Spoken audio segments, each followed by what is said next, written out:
C'est quand même que dire, c'est que je trouve moi. Il y a un truc déjà, c'est qu'il ne faut pas oublier d'où on vient. Donc là, il y en a beaucoup qui habitent à la ZUP. Et donc,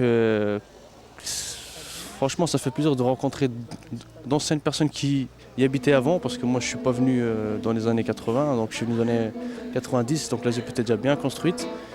Et ça fait plaisir de rencontrer d'autres gens, quoi. Donc, qui ont habité, qu'on peut partager ce qu'ils ont vécu avec nous.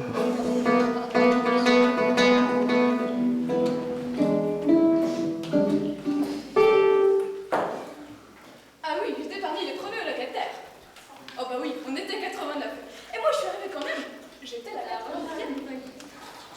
Parce qu'il n'y avait plus qu'un appartement de Je suis sur la ZUP depuis 1966, alors ça m'a rappelé pas mal de souvenirs, et en particulier Monsieur Annick, j'avais complètement oublié, je l'avais occulté dans ma mémoire. Moi j'aime bien la scène avec le garde champêtre. Et la scène finale aussi qui est touchante, quoi. Quand on parle de la destruction du quartier, et puis finalement de la destruction de tout ce qu'il y a autour des bâtiments. Et justement, c'est autre chose que des murs, c'est des moments de vie, quoi, qui s'en vont. Donc ouais, ce moment-là aussi, je trouve bien, quoi. C'est notre histoire. C'est votre histoire. Oui, voilà. C'est mon histoire.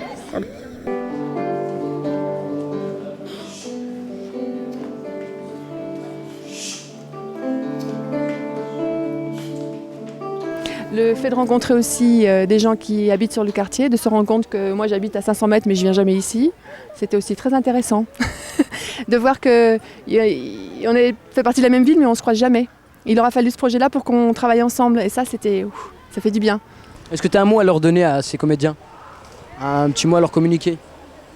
Eh bien, merci d'avoir permis à des gens de raconter leur histoire et merci d'avoir permis à des jeunes d'avoir accès à l'histoire des gens qui ont vécu ici. Ce partage, ils ont partagé avec les habitants du quartier l'histoire du quartier.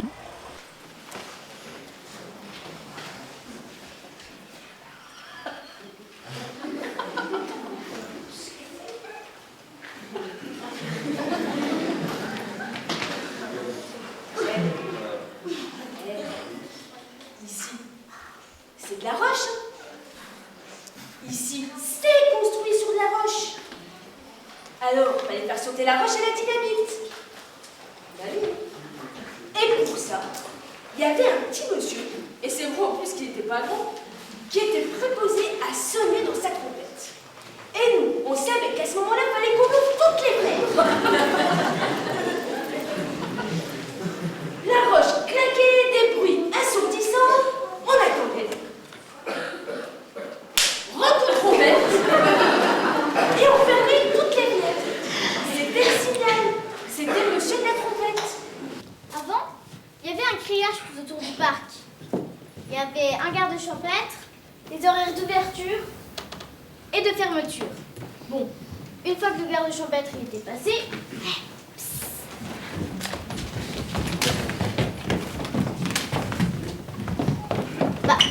on faisait un petit tour en grillage et puis on passait quand même. Nous, on avait un châtaignier. Donc, le châtaignier, en fait, il était plus du côté de la rue du parc. Et nous, on était en conflit avec les jeunes de Kennedy.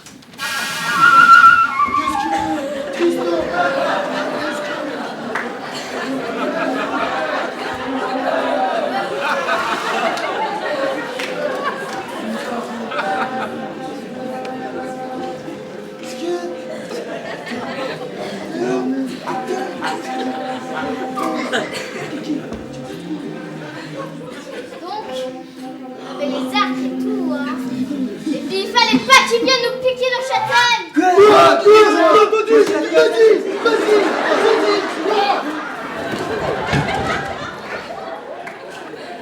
Mais c'était bon enfant, hein. Il n'y avait pas de rivalité.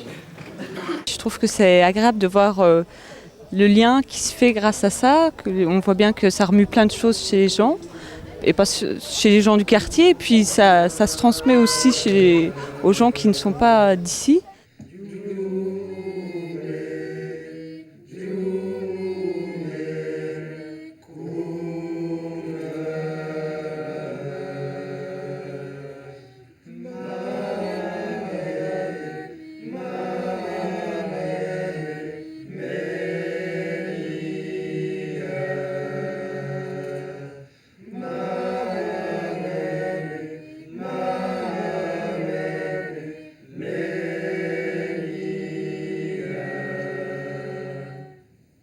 Pas des souvenirs que c'était la guerre là-bas. Des souvenirs de sa famille, du pays, non. Elle a tout laissé chez elle. Quand la police, elle a dit « Vous avez 5 minutes pour quitter la maison. » En 5 minutes, il fallait rassembler tout. Or, elle a eu peur pour ses enfants. Pas pour elle. Et la police a dit à tout le village « Vous avez 5 minutes. Sinon, on vous tue. » Son père en parlait jamais. Un jour, elle a osé poser des questions. Il est devenu blanc. Il savait plus quoi dire, mais il fallait bien qu'il s'y attende. De temps en temps encore, elle lui pose des questions, mais il les fuit. Il veut garder sa fierté, puis des fois encore, il fait « Heureusement qu'on est venu en France. » Elles se sont retrouvées à la frontière. Et là, ils ont pu passer en Macédoine. Oh, c'était comme la liberté.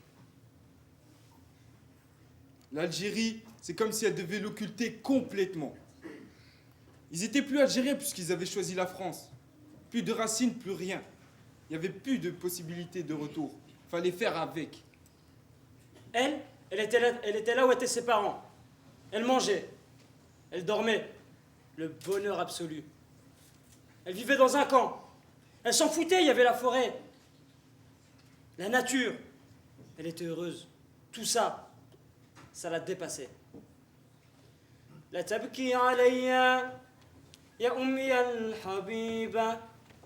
La tabki alayya ya ummi al-hanina. لا تبكي علي يا أمي الحبيبة لا تبكي علي يا أمي الحنينة تمحنتي علي ربي يجازيك ويغفرني تمحنتي علي يا الوليدة تمحنتي علي Giro giro tondo quando è bello il mondo 150 La gallina canta, canta, canta, che se vuole maritare, giro, giro tondo, quando è bello il mondo, 150, la gallina canta, canta, canta, canta, che se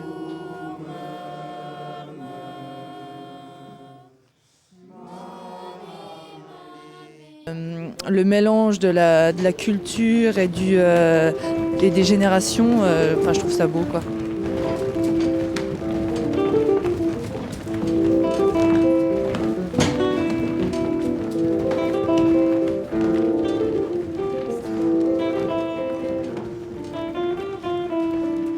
On a pris le bateau à Oran et on arrive à Marseille. Quand on est arrivé à Marseille, donc, c'était des camions militaires qui nous attendaient. Ils nous ont amenés à Rivesaltes, à côté de Perpignan. Là, il y avait une caserne militaire et ils ont mis des tentes. Ils avaient préparé des tentes pour recevoir les rapatriés d'Algérie. Et on a vécu dans des camps, dans des réserves, entourés de barbelés. Quelques années plus tard, quand on a eu la télé, dans les années 65 seulement, je regardais des films sur les Apaches. Eh bien, je puis vous assurer, sans plaisanterie, sans en rajouter, on a vécu la même chose. Les Apaches. On nous a enfermés dans un coin, loin de toute habitation, entourés de barbelés. Je puis vous assurer ça, entourés de barbelés. On a vécu dans des camps, dans des réserves, entourés de barbelés. Et cette fois-ci, ce n'était pas des réserves indiennes, c'était des réserves algériennes. Voilà comment j'ai vécu à Rivesaltes.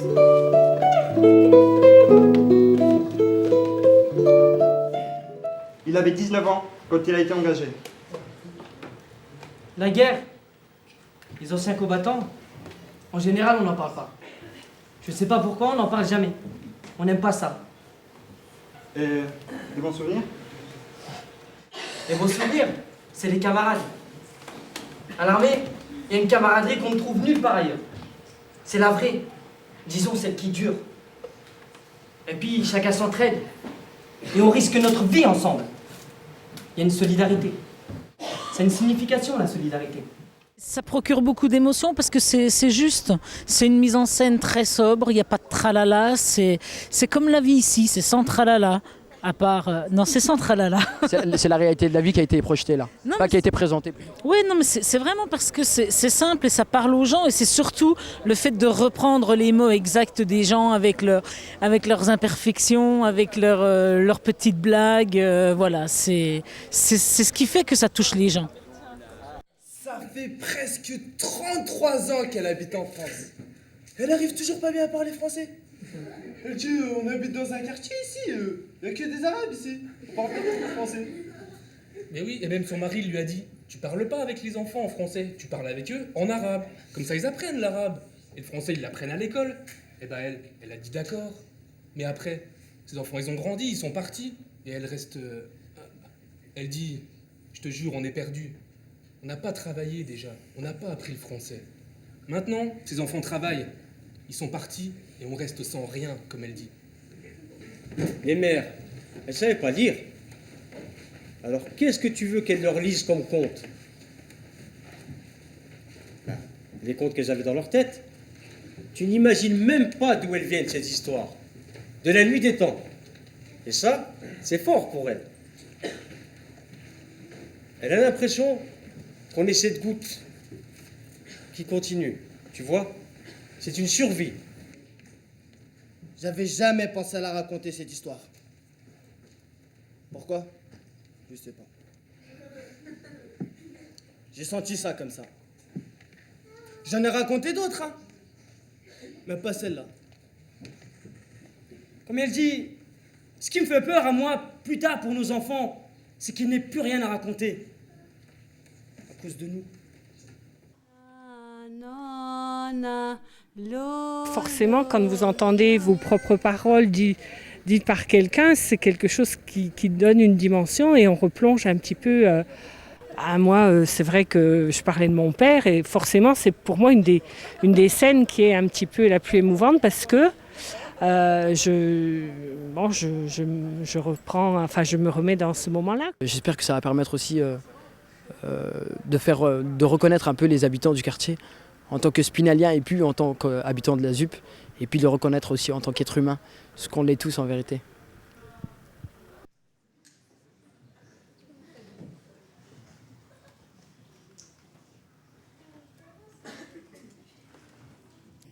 C'est pas la peine de cacher un vœu.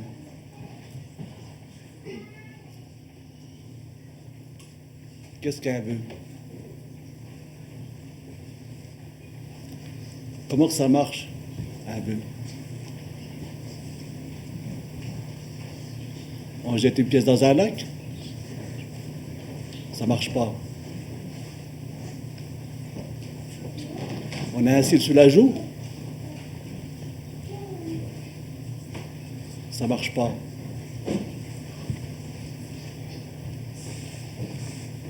Mais là, dans l'histoire, ça marche. Il faut y croire. Y croire aussi.